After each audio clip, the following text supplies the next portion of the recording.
দেখেছি যে আমার মানে ঋণ হয়ে গেছে ওকে জিনিস দিতে দিতে। এখানে প্রলোভনের তো কোনো ব্যাপারই নাই, যেখানে আমি না ভাই, আসলে বিষয় হচ্ছে এখন আমি ওইদিকে আগাইতে চাইতেছি না। রিলেশন মানেই প্যারা। এখন 4টা বছর আমি প্রতারিত হলাম। 4টা বছর আমাকে ব্যবহার করা হলো।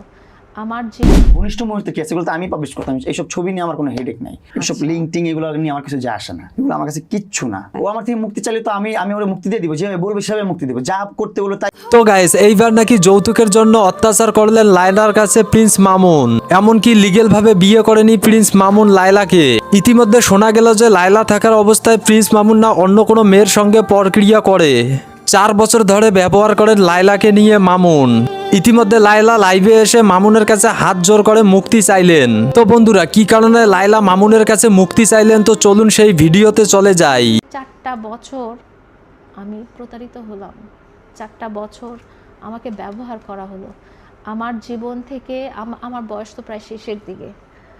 আমার এই বয়সে এসে আমার জীবন থেকে 4টা বছর নিয়ে নেওয়া হলো। এই পর্যায়ে এসে ক্ষমা চাই, আমি এই পর্যায়ে এসে মাফ চাই, আমি মুক্তি চাই তার কাছ থেকে। আপনারা যদি মনে করেন যে একটা হত্যা চেষ্টার মামলা বা একটা নারী শিশুর মামলা দেওয়া হয়েছে, তাকে আটকে রাখার জন্য এটা ভুল, আমি তার কাছ থেকে বের হয়ে যাওয়ার জন্য মামলা করেছি। আমি আসলে প্রথমেই দেশবাসী, নেটিজেন এবং সবার কাছেই ক্ষমা প্রার্থনা করছি এবং এক্সট্রিমলি দুঃখ প্রকাশ করছি যে আমাদের একান্তই খুবই ব্যক্তিগত আলাপচারিতা সেদিন উনি লাইভে প্রকাশ করে ফেলেছেন। আসলে সমস্ত সংসারে এই ধরনের ঘটনা হয়, কথোপকথন হয়, মনোমালিন্য হয়, ঝগড়াঝাটি হয়, কিন্তু সেটা যে লাইভ ছিল সেটা আমি আসলে বুঝতে পারিনি এবং সেটার জন্য আমি আসলে দুঃখিত এবং আমি এক্সট্রিমলি সরি এবং মানে আমার বলার ভাষা নাই যে আসলে আমি এই জিনিসটা আমিও আসলে মেনে নিতে পারছি না যে একটা খুবই ব্যক্তিগত আলাপচারিতা আমার একদম বেডরুমের ভিতরে কি হচ্ছে বা আমার বাসায় প্রাইভেট লাইফে কি হচ্ছে, আমার খুবই প্রাইভেট মোমেন্টে কি হচ্ছে, সেই জিনিসগুলো যে একটা লাইভে 4টা লাইভে চলে আসছে এবং সেখানে বেশ কিছু মানে আমাকে এমনভাবে হ্যারাস করা হয়েছিল লাইভের ভিতরে এবং সেগুলো যে এত এত মানুষের সামনে চলে এসেছে। তো এটা যদিও মানে এখানে আমি করিনি বা আমি লাইভটা করিনি বা আমি প্রকাশ্যে আনিনি বা আমি এর মধ্যে ডাইরেক্টলি ইনভলভ না, আমি বুঝতেও পারিনি যে লাইভটা ওখানে হচ্ছে, কিন্তু তারপরও আমার আসলে ক্ষমা প্রার্থনা করতেই হচ্ছে বিকজ আমি খুবই লজ্জিত এই ব্যাপারটা নিয়ে, যে আমি খুবই মানে আমার বলার আসলে ভাষা নাই, আমি নিজে মেন্টালি খুব ট্রমাটাইজড হয়ে গেছি। সেখানে যে শুধু লাইভই ছিল প্রাইভেট লাইফে সেটা না, আমি যথেষ্ট পরিমাণে বুলিং এবং হ্যারাসমেন্টের শিকার হয়েছি একটা লাইভের ভিতরে, যেখানে মিলিয়ন মিলিয়ন মানুষ ভিউ করেছে, সেখানে আমাকে প্রকাশ্যে হ্যারাস করা হয়েছে এবং লাইভ যখন বন্ধই হয়ে গেল তখন কিন্তু আরও বেশি হ্যারাস করা হয়েছে। তো এটা আসলে আমি আমি আজকে যেটা বলছি যে একান্তই আমার ওয়ালে পিঠ থেকে গেছে এবং আমি এটাই বলতে চাচ্ছি যে এটা মনে হয় আমারই ব্যর্থতা, এটা আমারই ব্যর্থতা, আমারই আমি আমি একটা সংসার করতেই চেয়েছিলাম। আমি একটা সাধারণ মানুষ, আমি একটা সাধারণ জব করি, আমার একটা সাধারণ পরিবার আছে, আমি সিঙ্গেল মাদার ছিলাম। পরে যখন আমার সংসারটা হলো, আমি সংসারটা টিকায় রাখারই চেষ্টা করেছিলাম, সব সাধারণ মেয়েদের মতোই আমি আমার সংসারটা আগলে রাখার চেষ্টা করেছিলাম, সুন্দর করে গুছাতে চেয়েছিলাম। মানুষটার মধ্যে যতটুকু ভুল ত্রুটি ছিল সেটা আমি রেকটিফাই করার চেষ্টা করেছি। একজন সহধর্মিণী হিসেবে যা যা করা দায়িত্ব আমি সেটা গত 4 বছর থেকে করার চেষ্টা করে এসেছি, কিন্তু আজকে 4 বছর পরে আমি নিজে রিয়েলাইজ করতে পেরেছি যে আমি ব্যর্থ, আমি মানুষটাকে ঠিক পথে আনতে পারিনি এবং মানুষটার ট্র্যাপে পড়ে, তার পরিবারের ট্র্যাপে পড়ে, তার পরিকল্পনার ভিতরে অংশ হয়ে গেছে। আমি একটা কি বলবো, পরিকল্পিত প্ল্যানের অংশ হয়ে গেছে এবং আমার জীবনে শুধু 4টা বছরই নষ্ট করা হয়নি, আমার শারীরিক, মানসিক, সামাজিক, আর্থিক সমস্ত দিক দিয়ে কিন্তু আমি যথেষ্ট ক্ষতিগ্রস্ত হয়েছি। আমার এই সংসারটা আমি টিকায় রাখতে যে আমি আমার সহধর্মীর অনেক অনেক অনেক আবদার, অনেক ইনস্ট্রাকশন বা অনেক কি বলে যে অনেক উপদেশ, অনেক আদেশ, অনেক কিছুই মেনে চলতে যে আমি সমাজে সম্মানহানি হয়েছি। আজকে সোসাইটিতে আমার কোনো একটা রেসপেক্ট নাই, লোকজনের কাছে আমি ঘৃণ্য ব্যক্তিতে পরিণত হয়েছি শুধুমাত্র আমার সংসারটা টিকায় রাখার জন্য। আমি চেয়েছি যে আমার বাচ্চারা একটা পরিবার পাক, আমার বাচ্চারা ভালো থাকুক, আমার সংসারটা ভালো থাকুক। আমার উপরে যে 18 জন মানুষ ডিপেন্ডেন্ট, আপনাদেরকে আগেও বলেছি যে আমার উপরে কিন্তু আমার মা, আমার 2 জন সন্তান এবং আমার পুরো পরিবারটা ছাড়াও আমার কাছে 18টা ফ্যামিলি আমার উপরে ডিপেন্ডেন্ট। এবং অবশ্যই যখন উনি আমার সাথে ছিলেন তখন উনি এবং ওনার ফ্যামিলিকে দেখারও দায়িত্ব কিন্তু আমার ছিল। আমি একা একটা মানুষ, আমি কিভাবে ছোট একটা প্রাইভেট জব করে আমি কিভাবে সমস্ত দিক সামলিয়েছি সেটা হয়তো আপনারা আমার জায়গায় না দাঁড়িয়ে এই সোশ্যাল মিডিয়ার ছোটোখাটো ভিডিও বা কন্টেন্ট দেখে আপনাদের আসলে বোঝার অবস্থা হবে না। কিন্তু গত পরশুদিন যেটা হয়েছে সেটা একেবারেই অনাকাঙ্ক্ষিত আমার জীবনে, একেবারেই আমার চোখটা খুলে দিয়েছে এবং আমার পিঠটা ঠেকে দিয়েছে এবং আমি বুঝতে পেরেছি যে আমি যে আসলে কতটা ট্র্যাপের মধ্যে পড়েছিলাম, আমাকে যে কতটা ভাবে ব্যবহার করা হয়েছে এবং আমাকে সিঁড়ি হিসেবে ব্যবহার করা হয়েছে এবং যখন আমার প্রয়োজন ফুরিয়ে গেছে তখন আমাকে ছুঁড়ে ফেলে দেওয়া হয়েছে এবং যখনই তার কিছু ডিমান্ড এসেছে, যখনই তার কোনো কিছু দরকার হয়েছে তখনই সে আমার কাছে এসে আমার গলায় পাড়া দিয়ে সেটা আদায় করে নিয়েছে। এবং এটা করতে করতে আমি যে ফিনান্সিয়ালি কী পরিমাণ মানে ক্ষতিগ্রস্ত হয়েছি, এখন আমি এত পরিমাণ ঋণের মধ্যে আছি আমি বলে বোঝাতে পারবো না। আমার আসলে কিছু বলার ভাষা নাই, কারণ আসলে আমার ভুলটা আমারই। আমি মনে হয় কোনো কালো জাদুর মায়ায় পড়ে গিয়েছিলাম, আমি মনে হয় কোনো তাবিজের চক্রান্তে পড়ে গিয়েছিলাম, না হলে আমার এই ধরনের একজন মানুষের সাথে কিন্তু সংসার করার প্ল্যানিং করার কথা না। আমাকে এত সুন্দর করে বোঝানো হয়েছিল, এত সুন্দর করে আমার বাচ্চাদেরকে আদর করানো হয়েছিল, এত সুন্দর করে সব কিছুই শুরু হয়েছিল এবং প্রথম 2টা বছর কিন্তু যখন আমি তার সমস্ত ইচ্ছা, শখ সব কিছু তার এবং তার পরিবারে পূরণ করতে পেরেছি, তখন কিন্তু কখনোই আপনারা কোনো রকম অভিযোগ আমার এগেনস্টে পাননি।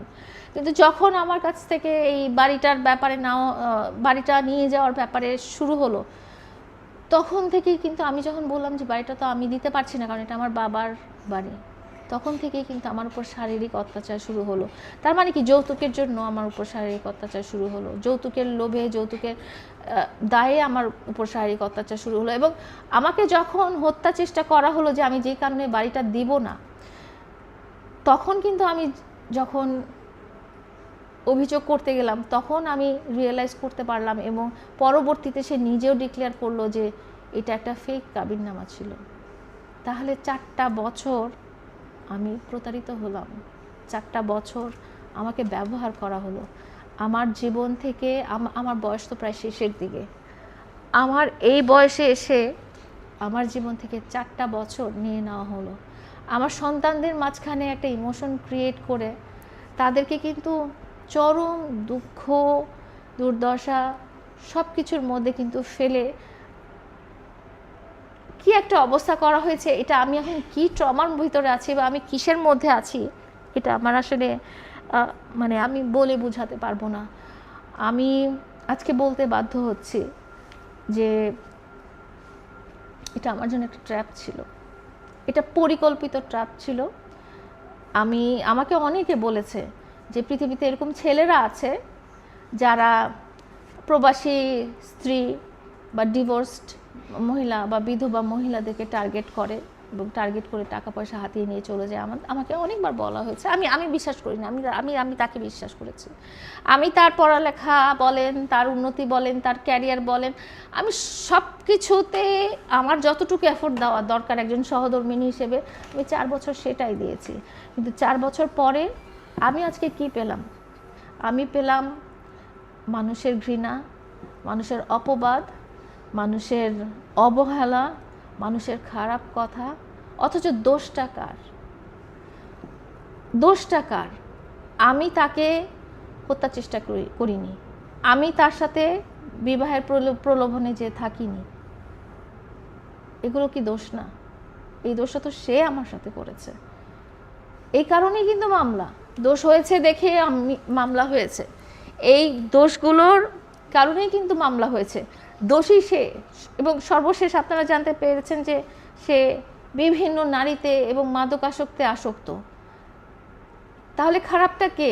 আমি তো এসব থেকে তাকে ভালো পথে আনতে চেয়েছিলাম, এবং সেসব ভালো পথে আনতে যেই তো আমি আজকে শারীরিকভাবে উন্ডেড, শারীরিকভাবে ক্ষতিগ্রস্ত। আমার মানে আমি আসলে ভাষা হারাই ফেলছি।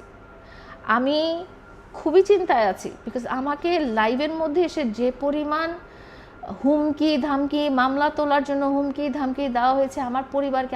আমার বাচ্চারা অসুস্থ হয়ে গেছে, ইভেন আমার বাসার কাজের লোকরা পর্যন্ত ভয়ে তাদের জ্বর চলে আসছে। আমি নিজে অসুস্থ হয়েছি, আমাকে শারীরিকভাবে আঘাত তো করাই হয়েছে।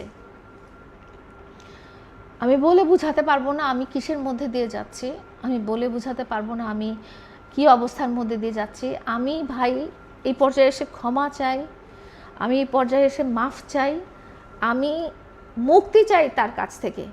আপনারা যদি মনে করেন যে একটা হত্যা চেষ্টার মামলা বা একটা নারী শিশুর মামলা দেওয়া হয়েছে, তাকে আটকে রাখার জন্য এটা ভুল, আমি তার কাছ থেকে বের হয়ে যাওয়ার জন্য মামলা করেছি।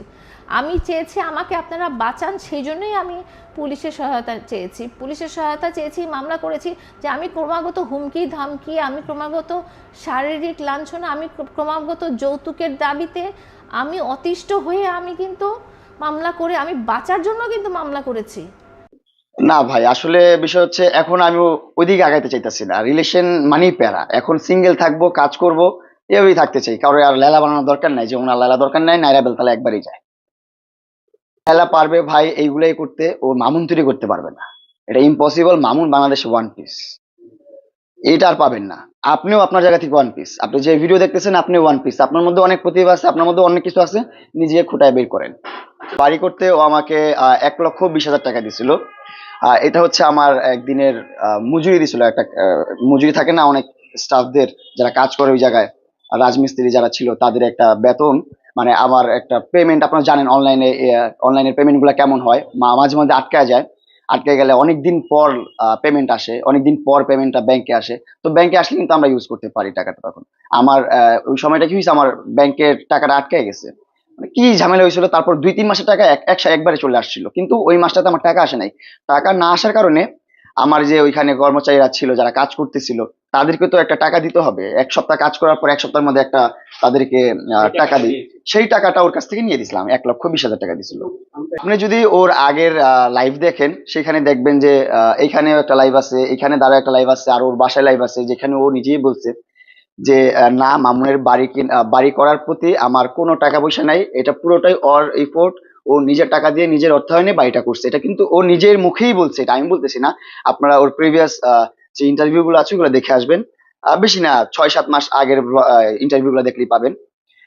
আর এখন এসে কেন বলতেছে আমি জানি না। ওর সুবিধার্থে ও ইউজ করতেছে, বলতেছে, চাচ্ছে ছোট করতে, করুক, সমস্যা নাই। আর আমার মধ্যে তো ভাই কোনো কিন্তু নাই, আমার মধ্যে কোনো প্যাচগোজ নাই। প্যাচগোজ থাকলে আমি কখনো এই অনলাইনের মধ্যে এসে বলতাম না ও আমাকে শখের এই জিনিস কিনে দিছে, ওই জিনিস কিনে দিছে, এটা করে দিছে, সেটা করে দিছে। আমি বলতাম আমার কিছুই দেয় নাই, গিভ এন্ড টেকের ব্যবসা ছিল, ও আমাকে দিছে, আমি ওরে ফ্যান ফলোয়ার দিছি, ও আমাকে এটা দিছে। এটা কিন্তু আমি চাইলে বলতে পারি, কিন্তু বলার তো এটা রাইট নাই। এটা তো তাহলে আমি অমানুষের কাতায় পড়ে যাবো। সো ওইগুলোই চিন্তা ভাবনা করে আমি এগুলো সত্য কথাই বলি অলওয়েজ। এখন কে কিভাবে নিবে এটা ভেবে আমি কথা বলি না। দেখেন, আমি তো এতদিন লেলাকে নিয়ে কোনো কথা বলি নাই, এতদিন ওরে নিয়ে কোনো সমালোচনাও করি নাই, আলোচনাও করি নাই। কিন্তু এখন দেখতেছি ও একটু এক্সট্রিম করতেছে, ভিডিওতে সেটা করতেছে, সেটা করতেছে, যা তা বলতেছে, ছোট করে কথা বলতেছে, অনেক মানে আত্মসম্মান রাখার মতো কথা বলতেছে, যেগুলো কথা শুনলে এমনি রাগ উঠে যায়, সামনে থাকলে মারামারিও হয়ে যেতে পারে ওইসব কথাবার্তা শোনার পর। সো ও উস্কাইতেছে, ও আর কি উস্কাইতেছে। আর এখান থেকে আমার তো রাগ উঠতেছে। আর কতদিন আর চুপ থাকা যায়? ধাক্কা খেতে খেতে দেয়ালে পিঠ থেকে গেলে মানুষ রুখে দাঁড়াবেই, ধাক্কা দিবে, রিপিট ধাক্কা দিবে। তেমনি আমি এই যে 6-7 মাস যাবত কিন্তু আমি ওরে নিয়ে কোনো ধরনের কথাবার্তা, আলোচনা, সমালোচনা করি নাই। কিন্তু এখন কিন্তু ও অনেক এক্সট্রিম করতেছে, তাই আমি এখন বলতে বাধ্য হচ্ছি। কারণ আমারও তো একটা অডিয়েন্স আছে, আমারও তো একটা ফ্যান বেজ আছে, আমারও একটা আত্মসম্মান আছে। আর ওর যে ফ্যান বেজটা সেটা তো আমারই তৈরি করা বেজ। তো ওইখানে যে যখন ও আমার নামে বদনাম করতেছে, তো ওই ফ্যান বেজটা তো আমাকে ভুল বুঝতেছে। সেই ভুল বোঝাটা ক্লিয়ার করতে হবে, এই জন্যই আমি এখন আপনাদেরকে আমি ব্রিফিং দিচ্ছি, কথাবার্তা বলতেছি। এই ভাই ভালোবাসা তো আর মুখের কথা না, বললেই হলো।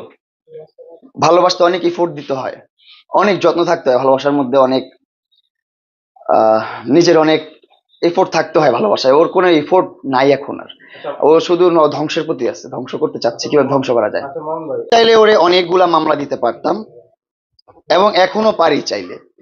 যেমন ও এসে গে এগুলা সেগুলা বলা, তারপর আরো আমার মানহানি, তারপর আরো অনেক কিছু, যেমন 2 নাম্বারই মামলা করছে। এই নেগেটিভ পজিটিভ সব মামলা, কিন্তু একটা মামলার সাথে কিন্তু একটা মামলা মিল নেই, কোনো মিল থাকতে হবে, তাহলে ধাপ থাকতে হবে, কোনো ধাপ নাই, সবই এলোমেলো মামলা করে রাখছে, যা মন চায় তা করতেছে। আরো অনেক কিছু প্রুফ আছে আমার কাছে, যেগুলো দিয়ে আমি ওর নামে মামলা করতে পারবো। 2 থেকে 3-4টা মামলা ওরা আমি অটোমেটিকলি দিতে পারবো, এটা নিয়ম আছে, বাংলাদেশ আইনে আছে, যেগুলো ও করছে। কিন্তু আমি মামলা করি নাই, আমি ভাবছি যে থাক, আমার মামলা করার দরকার নাই, ওর মতো থাকুক, ও সিঙ্গেল মাদার, ও ভালো থাকুক, যেভাবে আছে ভালো থাকুক, আমি ওর খারাপ চাই না, ভালো থাকুক, যেখানে আছে ভালো থাকুক। কিন্তু আমি চাই আমার বাচ্চা দেখ ভাই ভালো হবে, এটাই। কোনো মাথা ব্যথা নাই এখানে, ও ওর মতন লাইফ লিড করুক। ও যেদিন আমার একদম মুক্তি দিবে আমাকে, তারপরে থেকে আমি তো এখনো ওকে কখনো ডিস্টার্ব করি না, ওর নাম্বারে কখনো একটা সিঙ্গেল নাম্বার দিয়েও আমি মেসেজ দিই না, কিন্তু ও এখনো মেসেজ দেয় আমাকে, আমার খোঁজ খবর নেয়, আমি কি করি, কোথায় যাই, কোন মেয়েকে হাই লিখলাম, কোন মেয়েকে হ্যালো লিখলাম, সেটাও খোঁজ নেয়, কোথায় গেলাম সেটাও খোঁজ নেয়। এখন পর্যন্ত আমার পিছনে 3-4টা গুরিন্দা মনে হয় লাগাই রাখছে, এখন পর্যন্ত আছে। এখানে আপনারা আছেন, আমি ইন্টারভিউ দিচ্ছি, এটাও জানে মনে হয়। এখনো আপনার নাম্বারটা মানে ভালোবাসার ছবি দিয়ে হ্যাঁ, আছে তার। এটা কি ভালোবাসা হইতে পারে কখনো? ও তো অন্তর ভালো না, ও তো ভিতর ভালো না। এখনো কিন্তু আপনাকে এটা তো লোক দেখানো ভালোবাসা, মানুষ দেখানো ভালোবাসা, এটা তো মন থেকে ভালোবাসা হতে পারে না কখনো। ঠিক আছে, আপনি রাগের মাথায় আমাকে জেল খাটাইছেন, ঠিক আছে, আমি ভুল করছি, আমার ভুলের কারণে আপনি জেল খাটাইছেন। এখন জেল খাটানোর পরে এখন আপনার উচিত কি, যে না, ওর শাস্তি দেওয়া শেষ, ওর আমি এখন রিলিজ করে দিই, আপনার হাতে আসছে জিনিসটা।